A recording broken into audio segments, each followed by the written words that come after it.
Hi, my name is Dr. Erin with Rejuvenate Life Chiropractic, and today I'm going to do a talk for you. Health is a journey, and a lot of this talk actually, the pamphlet or the book that was written is by Dave Major, and so I'm giving credit where credit is due as far as creating the book. So this is the little book that we will be going over. If you are interested at all in having a copy for yourself, you can stop by the office, Rejuvenate Life Chiropractic, 2140 Holmgren Way, and you can get a free copy of that book if you are interested. Again, as far as what I do, I'm a chiropractor, I'm an author, I am a certified personal trainer, I'm a speaker, so I do a wide variety of different things. My book, Healing Through the Storm, How to Restore Health While Life is Happening, is just a great collection of information on how to live a more revitalized, rejuvenated life and how to basically stay healthy for life. So there's lots of really good information in here on that as well. So, healing and the journey of health, right? We heal through the storm of everything that gets thrown at us. It's amazing how that all works. So this talk, we're going to talk about what is health, what controls your health, why is health so important, which stressors are going to actually disturb your health, and then how can you actually become healthy. So these are going to be keys to understanding exactly what we're talking about today. So what is health?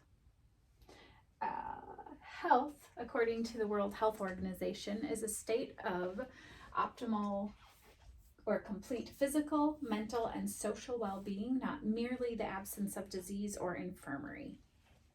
Okay. Sickness is another way. So what are we saying? We're saying health is more than just not feeling sick.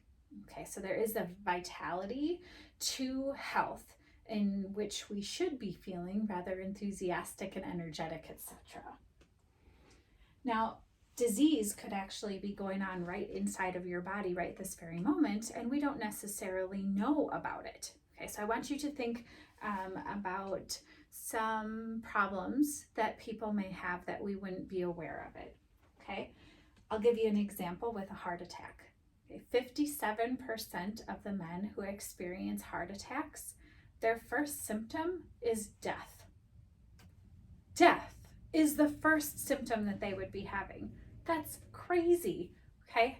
Nothing else, there's not any other sign except they died, okay? So we call those kinds of diseases silent killers, okay? Or we might even say they whisper to us because we can check blood pressure. Some people might have some angina or chest pain. They might notice, it's a little harder to breathe than it once was. Those are good signs to be looking out for. Now, that information with that 57% of men that have heart attacks, that first symptom, death, that came from the Framingham Heart Study from the National Heart, Lung, and Blood Institute. So, if we have a body that functions normally, then we are healthy. So, a little different. So, I want you to think about a concept. Let's say that I am coughing. Okay, there's a reason that I might be coughing, so that bacteria don't get trapped into my lung fields and would lead to a pneumonia, if it didn't come out. Okay, so a lot of the times what we're talking about is a natural body defense mechanism that your body is trying to undergo in order to actually keep you healthy. So things like fevers and coughing, sneezing, vomiting, diarrhea are all what we call non-specific defense mechanisms, and those are actually trying very, very hard to expel a bunch of toxins from our system so that it doesn't make us sick. Okay? But being healthy is having that strong, healthy immune system that can do that for us, as well as actually feeling good and not just feeling like, we're walking through a pile of murk, like our bodies feel like we're going through quicksand or mud, murky water. Okay, so the key to health is function. Okay, I taught anatomy and physiology for a while, and anytime we're talking, we say The structure is going to determine the function. Okay, so how something is built, or how the mechanics are, or how the underlying mechanisms in which something works, that's going to determine how it functions. So we need all of those different pieces and mechanisms to work correctly. So if we have better function in our body, including that better immune system, then we'll have better health, and better health is going to lead to a better quality of life. So that fountain of youth that most people are after, I really don't think it's a fountain of youth. I think it's a matter of taking health and vitality and bringing it to us no matter what age we are. And that really is kind of the secret, okay, to living a better life. So which diseases are considered silent killers? Okay, we talked about this a little bit. Okay, so the first one, if you remember back to what I just talked about, was cardiovascular disease. Okay, cardiovascular disease is the number one killer in this country, usually heart attacks, and then I think number 3 is strokes. So when we are talking about cardiovascular disease, this is big. This is what kills more people than anything in this country, in the United States. Okay, so something else that might want us to think for a minute. What kinds of tests do we have to go in for screening procedures? So we would call them early detection tests. Different than prevention, that's a whole other topic. Preventing would actually mean that you wouldn't get something. Early detection means you find it early. You might be getting onto it. Cancer, right? Cancer is another one of these silent killers. It can go unnoticed if we don't have any way to detect it. Okay, so heart disease, okay, is known as a silent killer, again, because the first symptom could just be death. Cancer, diabetes, and high blood pressure are all of these. We have, in order to do anything, we need to actually have some sort of test that we can measure something that we cannot feel, okay? So we have, in heart disease, we have plasmography machines, which I actually do have a CardioCloud machine in my office. And so this can determine heart rate variability, as well as give us a pretty good idea about how much plaquing and things are in blood vessels. There's some other ultrasounds that are a little bit more specific, but this is, again, that screening tool to see if one of those would need to be recommended. We have cancer screening tests. There's thermography screening tests for cancers, just to get an overall baseline of temperature in the body. There's things like mammograms, there's pap smears, there's prostate exams, there's biopsies. All of these types of things should sound familiar. Diabetes, we can check with lab work, like blood work or urine work, urine samples. High blood pressure, we have blood pressure cuffs, or the fancy word sphygmomanometer. I just like saying sphygmomanometer because I'm a dork and a nerd, and that's just how I am, but it's a fun word to say, sphygmomanometer. But tricks that I gave all my students, I tell you, when I was trying to spell sphygmomanometer, as long as I say it how I spell it, it all worked out well. Okay, so we've got this understanding now. So health, right? We're going to have, physical, mental, emotional, spiritual well-being, okay, in our health. So what is the most important organ? What organ would help us determine what health is in our body the most? Any ideas? A lot of people will say the heart, because the heart pumps blood, it pumps oxygen and nutrients to all of the body. And if you don't have the heart beating, right, previous example, we're dead. The actual answer is going to be the brain and the spinal cord. Our central nervous system, okay, is actually going to be what is responsible for all of our function, because it tells us what to do. If we didn't have the brain and spinal cord, we would not know how to function whatsoever at all. The people who are in comas are usually on some sort of life support machines. So another instance there. Okay, so these are delicate and important structures. They are the only structures in our body that are completely encased in bone. So what do I mean by that? I mean that the spinal cord is protected by the vertebra. okay? Our internal organs, they don't really have anything going on that protects them. Our heart is protected by our rib cage that would come around from both sides and form the ribs in the front, but it's not completely encased. So these are the only ones, brain and spinal cord, that are completely encased with bone. Okay, so the central nervous system controls and coordinates every cell, tissue, muscle, and organ in the body. Plus, it's going to adapt and regulate your body to its environment. Huh? Okay, so signals are going to tell every little structure inside your body what it needs to do. Okay, all those cells that form different tissues, that form different organs, all those got to talk to the brain in order to know what they need to be doing. Okay, kind of like your roadmap, your directions. When we have that, it also receives information, the brain does, from those organs, and there's a communication link, a highway of neurons, of neural pathways that gets to form. Okay, so the more we do an activity, so let's say, for example, we are learning to ride a bike. Okay, if you learn how to ride a bike, you got to learn how to balance.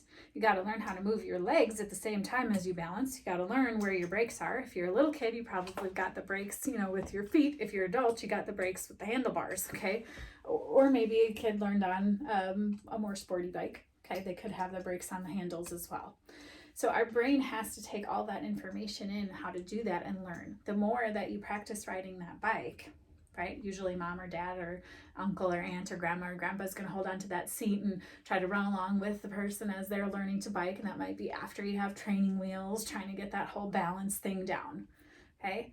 So it's a process. We have to create neurons in the brain that are going to shoot to that same pattern. Okay, how do we ride a bike? Okay, this is how we ride a bike. We rode a bike. Okay, we got all these patterns. If you see somebody like a stroke victim and they don't know how to do things, sometimes people actually have to retrain or relearn how to walk again. Okay, because our body just doesn't remember if that area of the brain that held all of those pathways doesn't work. Okay. Feeling versus function. We have three major parts of our central nervous system. Okay, the nerves that come off. We're going to have the motor nerves that control your muscles. We will have the autonomic nerves, or I call them the automatic nerves. Those are the things we don't think about. Breathing, though we have conscious control over that one. That one's kind of a weird one. We also we don't have to think about our thyroid working. We don't have to think about growing. We don't have to think about digesting our food or remembering to have our heartbeat. I'd be dead way a long time ago if I had to actually remember all of that stuff. Okay, those are autonomic or automatic.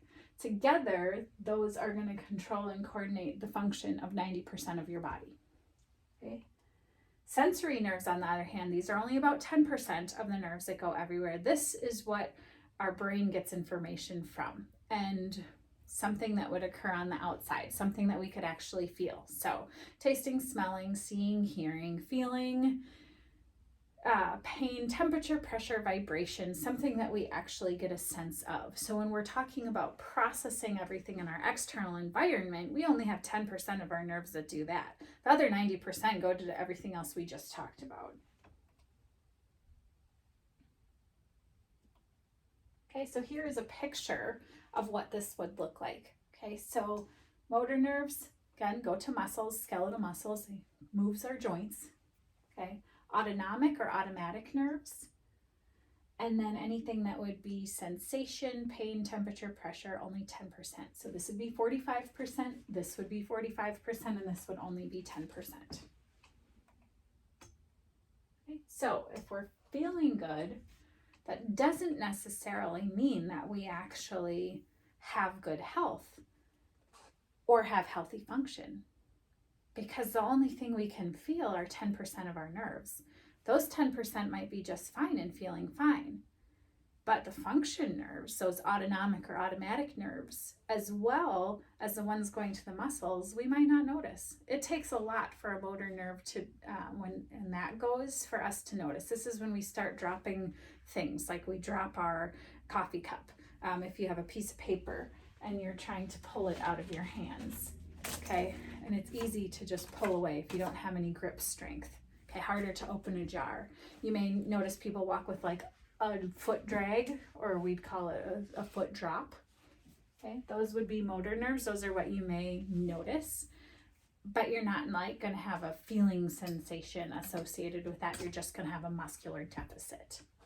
Okay, your autonomic or automatic nerves, those nerves, right, going to the heart, controlling the constriction and dilation and the heart itself. That heart didn't know that it was having a heart attack or about to have a heart attack. It didn't understand that. We didn't have a sensation for it.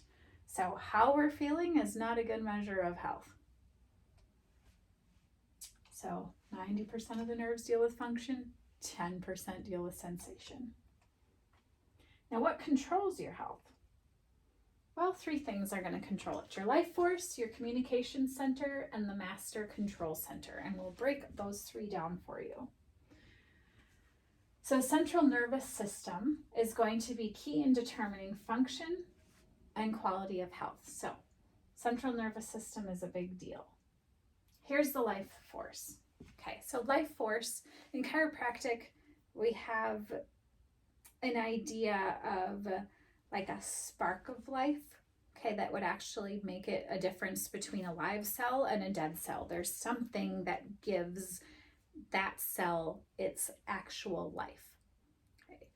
We talk a lot in chiropractic about like an innate intelligence of the body, where it would be like, okay, that living being knows what it needs to do, okay, in order to carry out its function. Well, what gives it its like direction, you know, like that like spark, that whatever it would take to actually make it alive.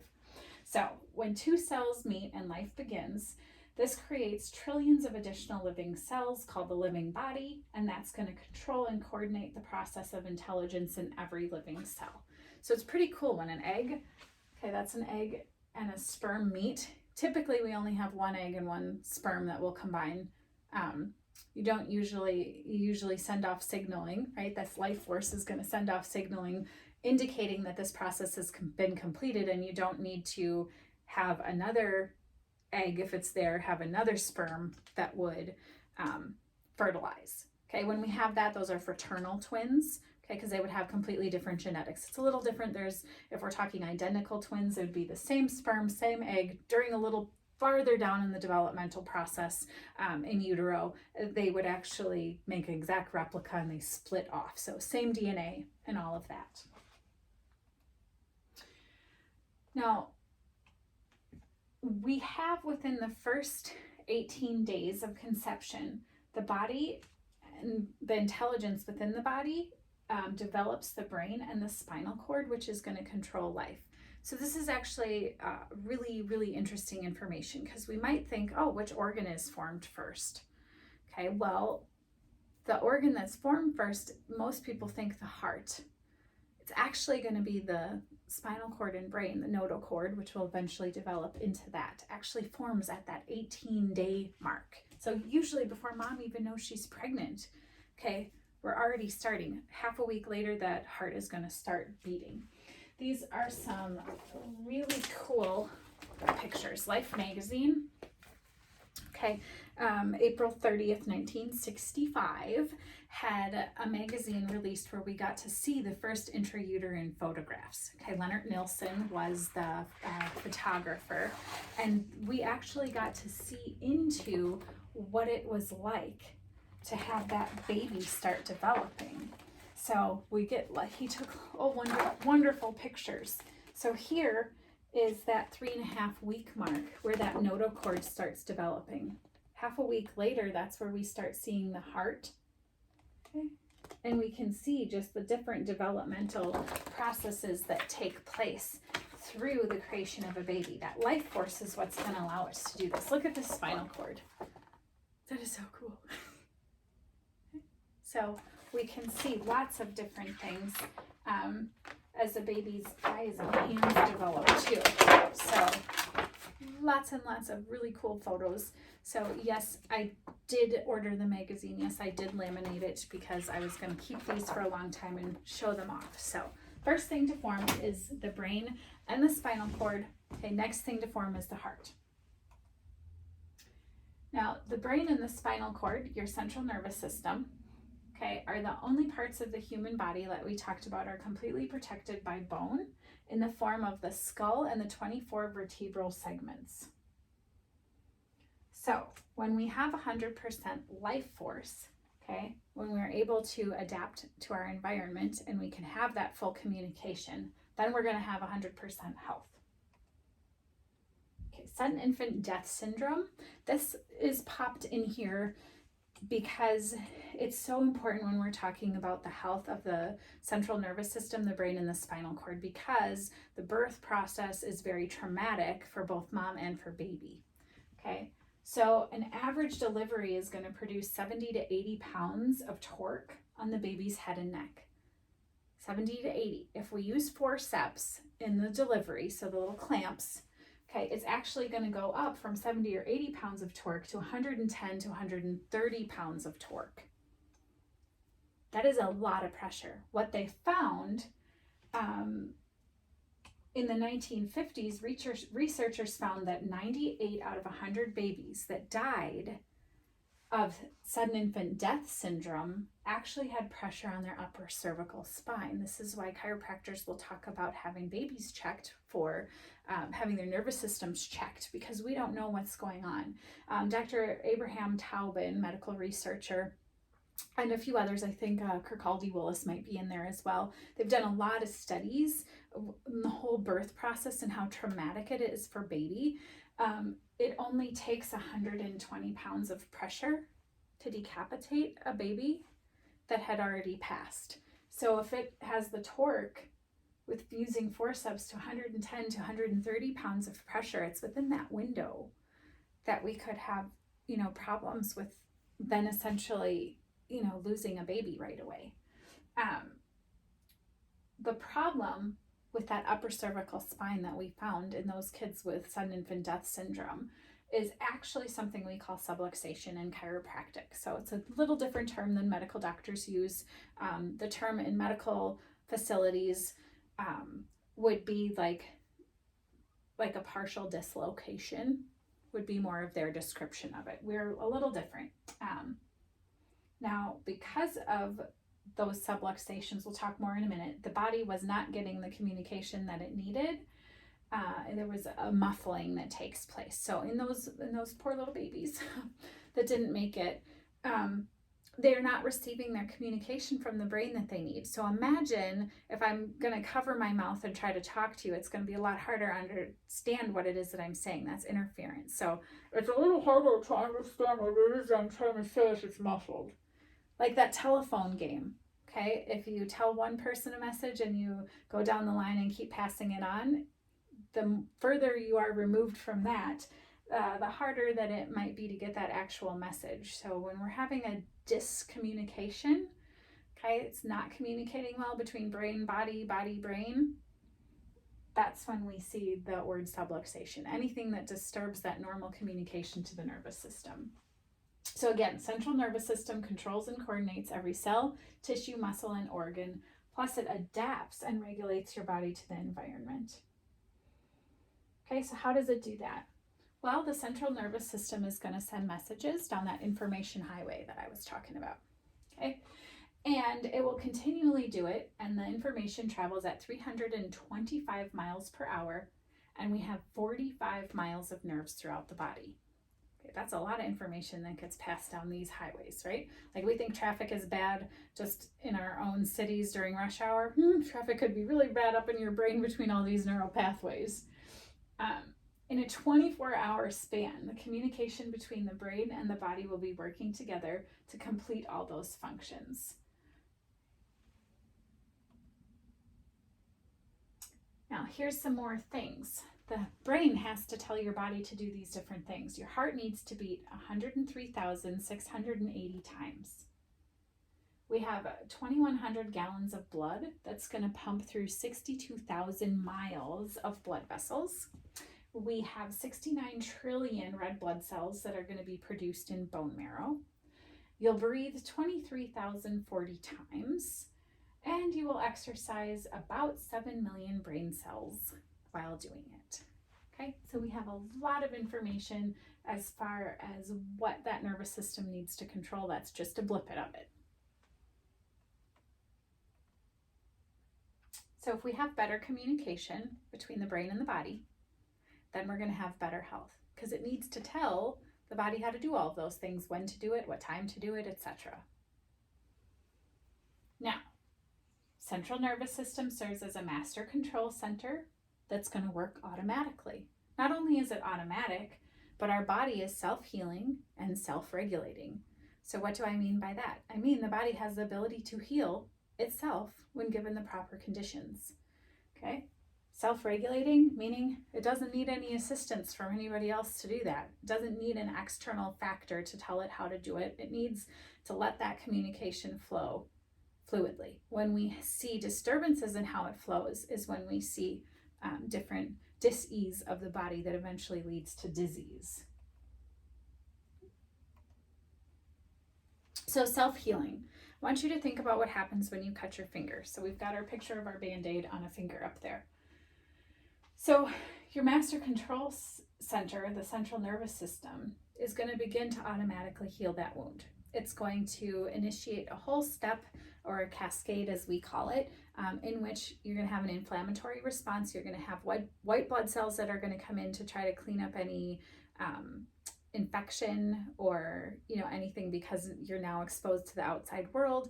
Make sure your immune system would be able to respond. You'll have inflammation. You'll have other things coming in and getting rid of old debris. You're going to start laying down a scar. So cells, new types of tissue for a scar to form. Close it up, you're going to have blood clots that all come in there. Now, what directs this to happen? The brain does. That life force does, right? That comes with that set of directions. Well, the set of directions is to make it so you stop bleeding, so you don't bleed out. Your body has a plan. Your body doesn't need the help. Now, sometimes we need a little pressure. Sometimes it's such a big problem that we still need to have a stitch for it. But stitches are going to keep the wound closed. It's not going to lay down more tissue for you. Okay? So it needs some assistance from the body, right, to still do the healing. You can have a surgery. You can get an organ that's taken out. Your body still has to heal. It has to put the scar tissue down. It has to come up with a new system for how to carry out the function that you just took away from it. So it needs to adapt to its environment and learn. Okay, so healing comes from within. Self-regulating. Your body regulates itself to adapt to ever-changing internal and external conditions. Okay, so for example, your eyes are going to constrict or dilate depending on the amount of light coming in. You have a lot of light, it wants to constrict. Little light, it wants to dilate. So it's going to regulate how much light actually makes it to the back of your eyeball. Okay, temperature regulation. We don't want to have hypothermia and get too cold and have, our fingers or toes falling off with frostbite or something like that. Okay, our body wants to maintain the internal temperature. If we're cold, we start to shiver. We use muscles to try to get the blood pumping. Okay, if we're hot, then we're going to start sweating to try to evaporate some of, to cool us off, basically evaporate the sweat. Okay, so your body is constantly trying to maintain a relatively steady state or homeostasis of the body. It does it on its own. And it's pretty darn good at it when we leave it be. Now, Master Control Center, why is health important? If your central nervous system is properly functioning, then your body knows how to heal itself. Okay, how to regulate it, how to adapt it, what things to do to appropriately respond to those external stressors that are going on. Okay, our bodies know how to do it. We're very good at it. Kind of like your thermostat on the wall where it can sense what temperature it is. If it drops down a few degrees, it kicks back on, you hear this. You're, no different than that. Your body works the same way. Now, when our systems in our body work well, then we're going to also have systems that are working well outside. Subluxation. Here, I told you we would mention that word again. So we used to say a misalignment to describe it. It is an enemy of the central nervous system. Various stresses or stressors can manage misaligned vertebra known as subluxation, which is going to disturb the communication within the central nervous system and cause abnormal function. Okay. My definition, what I say about subluxation, is any aberrant information or not information, something that the brain is not supposed to receive. Okay, some faulty signaling. that the brain receives and causes the nervous system to be disturbed. This is what a subluxation is. So anything that's going to cause any kind of interference in that communication pathway with your body that was trying to ride a bike. Okay, anything that disturbs that normal signaling is going to be a problem. Anything that disturbs that normal signaling of your body knowing how that heart needs to beat, okay, if we disturb that, that's a subluxation. So subluxations will disturb the function of the life force, the communication center, and the master control center, okay, which is going to cause the quality of health to decline, whether symptoms are present or not. So this is, the symptoms might be fatigue or a sluggishness, or it might be nothing. It's kind of like when we had old kind of light bulbs, the incandescent bulbs, and we could dim them. Okay, so, or think of it like a dimmer bulb, right? We had those incandescent light bulbs, it would be nice and bright, and slowly over time, that bulb is just going to lose brightness before that filament breaks inside. And then once that filament is done, it just goes out. Okay, but we didn't notice that small transition going down. So if you think about a light bulb, you can change the intensity on, right? If you just keep decreasing slow enough, you would never notice that it's getting close to turning off, because it would reset as its new normal. So when subluxation is present, it can start a major chain of events. It does this not only neurologically, where it starts changing all of these pathways that the neurons need to connect to. Okay, so that's big deal problem. The other thing is that when you're misaligned like that, because it's usually then going to cause some sort of physical issue with the body, because they're linked, right? Structure and function go together. So if your structure starts lacking, your function is not going to be there either. Vice versa, can come either direction. So if we have like a car's tires being out of alignment, okay, it's going to cause wear and tear on the body, or uneven wear and tear as well. And then if you're driving on that worn tire all the time, right, it's going to put you at risk for a blowout. It could lead to costly damage, and it could increase the chance of an accident. So when we let our bodies get to these states of not getting good information from the brain, then they start getting worn out. We have tendinitises or tendinopathies. We call it tendinosis, sorry, if we're talking plural. You've got a lot of different things that can happen in the body, and eventually that breakdown of all that tissue, and then the scar tissue that's coming in is not as healthy of a tissue, and it just keeps, you keep wearing on, it keeps breaking down. You're trying to repair, you break it down, you're trying to repair it, you break it down. Okay, but we don't necessarily have good building blocks coming in like nutrients. We didn't give it proper rest. We didn't have that good communication from the nervous system there to tell it how to heal better. Okay, we create massive problems. Okay, subluxations are relentless. They're devastating. Okay, they alter our lives. They're progressive. They're always going to get worse if we don't take care of it. That tire, you can't drive around on a bald tire and expect it to just take care of itself, right? If you didn't do anything for it. Going to cause issues. Now, another factor is time. The longer that we don't know what's going on with our body, the harder it is to fix it, the longer it takes to fix it, and the more likelihood that something more significant, right, as it's progressive and relentless and devastating, okay, those problems are going to make it so we have an increased risk of all sorts of different diseases. So there's 3 types of stressors that cause subluxation, okay, or disturbance of the nervous system. They're physical, chemical, or emotional. Jumped back too far. You may or may not be aware of all of the stressors that you've experienced in your life. And I will take a look at this. This little booklet has a quiz. And I also have the PDF of the quiz that I can send you as well, so that you can track this along as I'm talking about everything. On this form, if it happened during the childhood, you'll circle the C. If it happened as a teenager, you'd circle the T. Happens as an adult, you circle the A, or an N, it didn't happen. Okay, you're going to see which of these categories, physical, chemical, or emotional stressors, are going to be more prominent for you in your life, and how long they've been there. At what age did they start? How old are you now? Okay, we're going to take a look at all these. Now, we've all had stress from birth to present time, and we will continue to experience stress as long as we are alive. It's just part of life. There's stressors. The external environment is a stressor. So we're going to see what each of these categories is like. So physical stressors can be anything from birth traumas for mom or child. Okay, I had personally, the umbilical cord was wrapped around my neck twice. I was blue. So blue that my brother thought he had Smurfette as a sister. He has been eternally disappointed in me ever since then, since I am not a Smurf.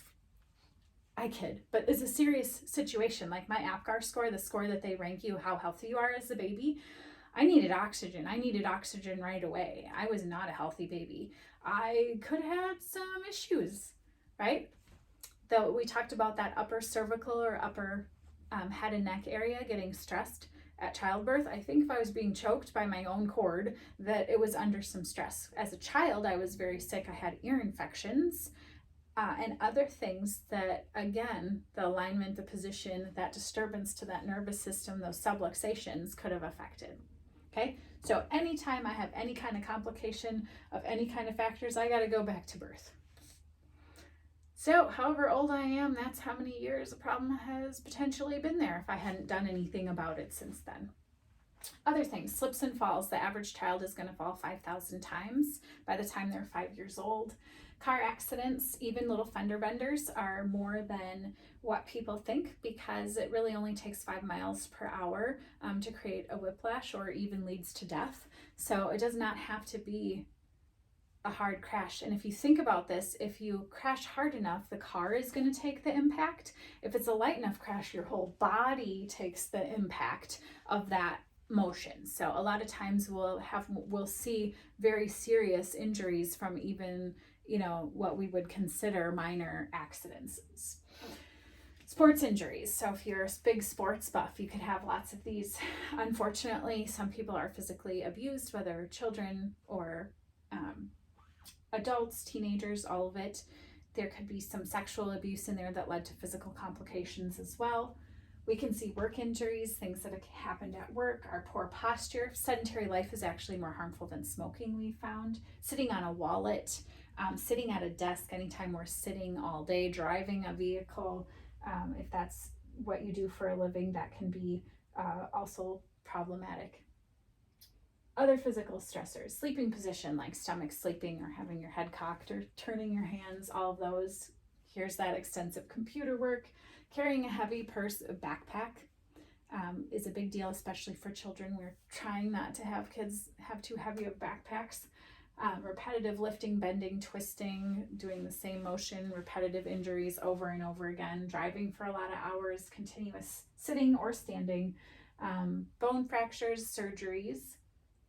And I will also add in there birth defects that affect the musculoskeletal system. Okay, could be physical trauma. I've also had those from birth. Okay, so it's a totally different topic, but again, something that would have happened at birth that could affect the developmental process. Chemical stresses.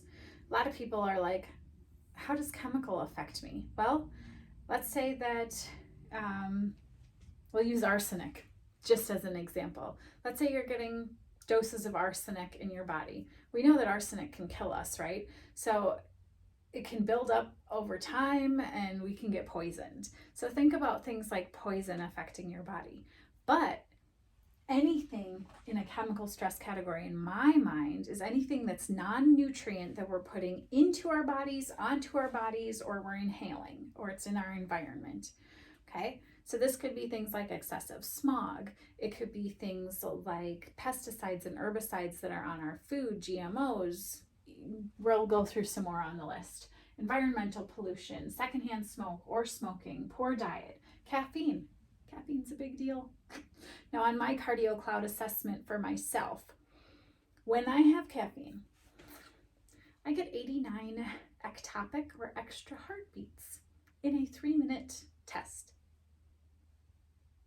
Caffeine and I are not friends. We think we're friends, but we're really not. So it's interesting to see the effect, something measurable, of how a substance can affect us. So I think about those 89 beats extra a lot before I decide to go have some caffeine. Now, excessive sugar. Oh, sugar can do it. When I have too much sugar, too much gluten, oh, my body is inflamed and it hurts. It hurts so bad. Artificial sweeteners, prescription drugs, over-the-counter drugs, anything that we're putting onto our bodies, our soaps, our lotions. Oh, there's like the average woman puts on like 287 different chemicals all over her body with all of the products that she uses each day. Ugh, they found like 300 different chemicals in the umbilical cords of babies from all the toxins that mom was exposed to. So we've got these toxins. We've got fluoride and chlorinated water, and when you're taking a shower and your pores are already opened up, and then you're getting these substances, right along your scalp, right into your brain area. We've got over-infiltration with aluminums and other heavy metals. There's so many different pollutants that we could list, okay? We are all exposed to something. All right, the flame retardants that we have places, the different things that they spray everywhere, right? We don't even know what all of those things are. Okay, emotional stressors. So physical, chemical, and emotional stressors are what causes our nervous system to be disturbed. Okay, emotional stressors.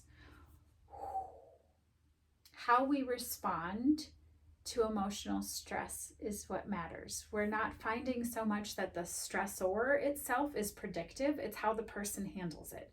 Okay. But here are some categories that could be hard for people. Relationships. And actually, believe it or not, we'll see patterns. I do scans in my office to check for the motor nerves and the autonomic nerves, the 90% of the nerves that we can't feel, I check in my office.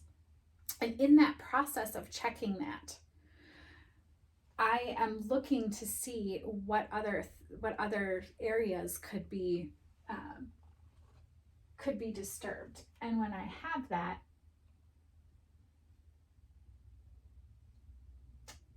there we are. When I see all those things, I had a squirrel, guys. Let me try starting that over again.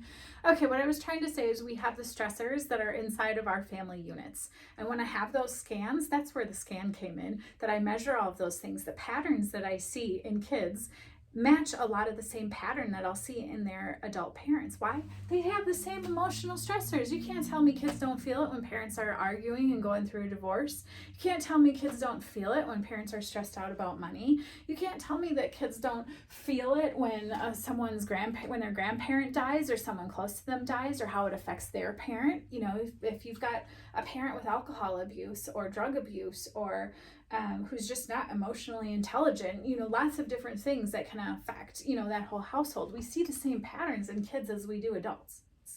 It's all the environment, right? Other things, career, we could have career stress. Children, just having children can put more tasks on the list to do, right? Money can be a big deal for many people. Having that fast-paced life, go, go, go all the time. Held in feelings where we just shove things down, we don't deal with it. There's all these repressed anger, emotion issues. Quick tempers, verbal abuse if you're perfectionistic. I deal with this one a lot. Verbal abuse if you've been a procrastinator. Sickness or loss of a loved one. Emotional abuse, if I didn't say that, can also be sexual abuse will have an effect on this as well, on the emotional component. Physical abuse can too.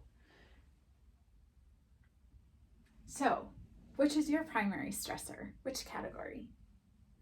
I've had some in all categories, quite honestly. I started off, like I said, with a cord wrapped around my neck. I also started off with part of my brain coming out of my skull, going into the area that my spinal cord was supposed to be, and causing problems. So I had that from birth. I had my spinal cord normally ends L1, L2. Mine was going down to L2, 3. I also have an extra vertebra. I had some issues. So for me, some of my issues had stemmed for a very, very, very, very long time.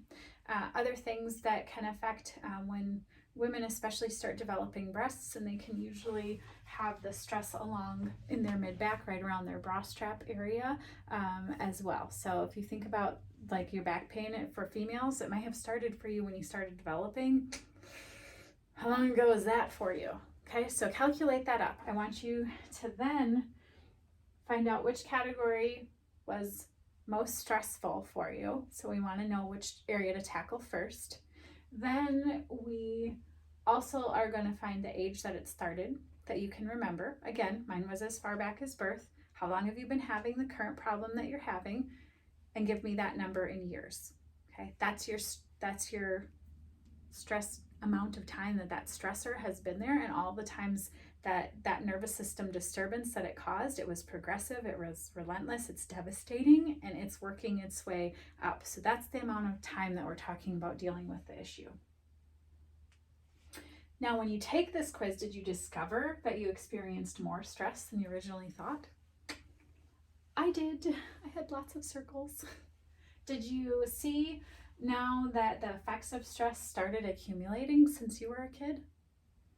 And do you acknowledge that stress will be present in certain areas of your life for years to come? We can't get rid of it. We can change how we feel about it. We can come get our subluxations taken care of, get them adjusted at a chiropractor's office, and help that nervous system handle those stressors better. That's my option. I like that one. I take that option. I take eating well. I take eliminating as many of the stressors as I can, in every category, and I tackle it one at a time. Now, since the three major causes of stress are physical, chemical, and emotional, they're going to be present in your life. Do you find now that there may be some more value in having those screening procedures to see how those stressors are affecting your nervous system? Are you convinced that early detection is going to give you a better chance of preventing further health problems, or at least stopping them where they're at, trying to heal them and moving forward? Since some of the stresses started early in childhood, do you feel that parents should have their kids evaluated for subluxation too?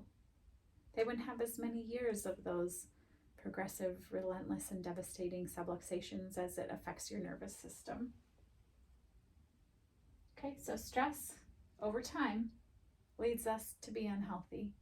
The more stressors, the longer it's been there, the harder it is to correct, the longer it takes to correct. That doesn't mean it's not correctable, or at least not improvable. Okay, for some patients, I literally have to say, we can at least stop this from getting worse.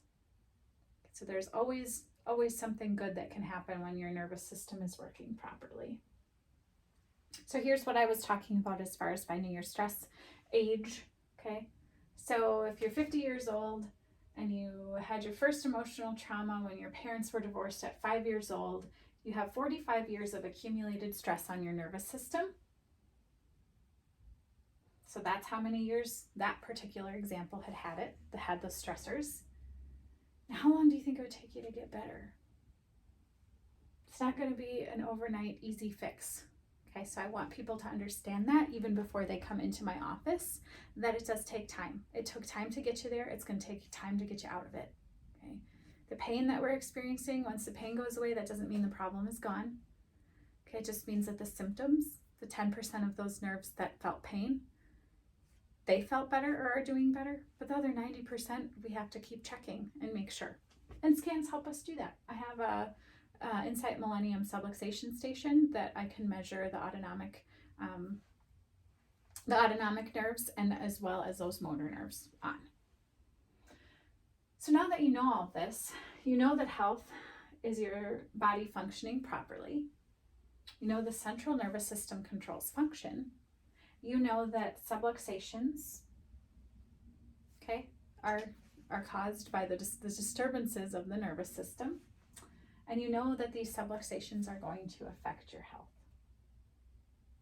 Okay, early detection of subluxation is definitely going to be a key in getting that fixed and then preventing further issues that you could have later on in life. Subluxations, like I've said before, are progressive, they're relentless, and they're devastating to the nervous system. Now, the chiropractor's main purpose is to detect and adjust those disturbances, those subluxations. This improves the position, movement, and function of the vertebra, as well as improves the communication between the brain and the body, and leads to a healthier central nervous system or brain and spinal cord. So overall, if we tackle subluxations from, let's eliminate as many of the stressors as we can that we know are the biggest for that individual. Let's get that communication between the brain and the body working better. Chiropractors, we do that through basically their stretch receptors and things like that are connected in the ligaments, and it talks to the brain that way. We won't get too technical, but we correct the misalignments. The body doesn't have that nervous system that's disturbed. The body has time to heal itself. We have to give it that proper time. Okay? Plenty of rest, plenty of water, good nutrition, exercise daily, getting adjusted. All of these things are very important in changing that whole pattern. Frequency of care. Now, how many days per week do you think most fit people go to the gym? At least 3 or 4, right? Do you think if they went 1 time a week, they'd have the same results? Same is true when you get adjusted. If it's recommended to go at least 3 times a week, going twice, you get less than the 3 time a week results. Okay, do you think changing the nervous system patterns would take as long as building muscle? If you see big bodybuilders, do you think that in order to make the changes, do you think it's a process? Like if we're going to try to build strong muscle, can you go from never lifting weights to a bodybuilder overnight? Not going to happen. Not even close to happening at that point. Okay. Do you think if you stopped going to the gym after you were a bodybuilder, that you were magically just going to keep all that muscle mass that you worked so hard for? Or do you think you would start losing it? I think you'd start losing it. Now, do you think if you stopped your chiropractic care, that you'd maintain all those benefits that you achieved either? We cannot stop our chiropractic care prematurely. We won't have the same results. It's like going to the gym. The gym, you're trying to put a stress on your body, right? With the weight, you're trying to do that so that your nervous system will actually grow that muscle. Okay, you're trying to break down muscle so it will build itself back up. Well, our nervous system needs to have the same stimulation. We need to be checked on a regular basis in order for all of this to work. So chiropractic care and wellness care is going to give huge leaps towards a health journey that someone is on. Chiropractic care is safe and gentle for people of all ages. So we see anything from babies to elderly. It does not matter, geriatric population, anywhere in between. Pregnant moms, nursing moms, families. Health comes from within. Wellness depends on your choices, which are going to include regular chiropractic care, nutrition, rest, water, vitamins, exercise, and a good attitude.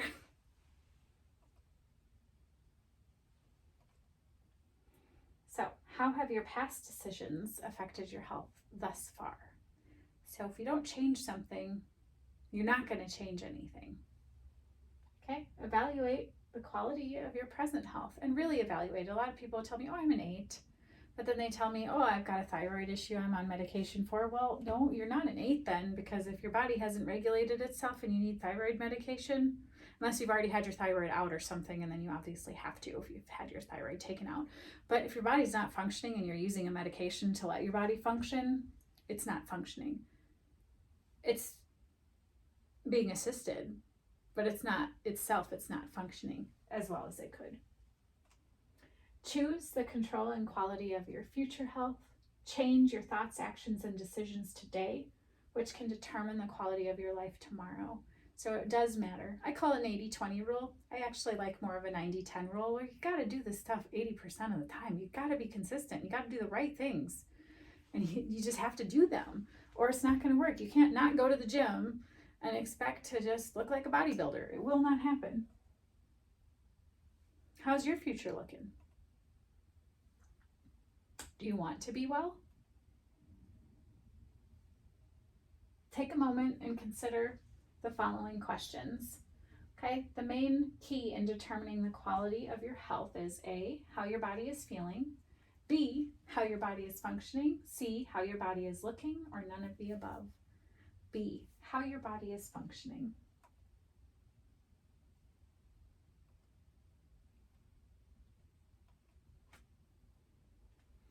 Okay, how much of your central nervous system transmits pain? All of it, a large percentage of it, a small percentage of it, or none of the above?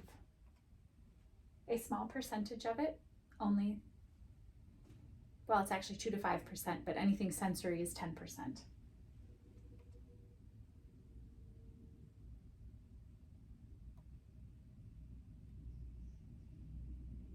What is the first organ developed when life begins? The heart, the lungs, the brain and spinal cord, or none of the above? Do you remember? 3.5 weeks, brain and spinal cord, notochord was formed.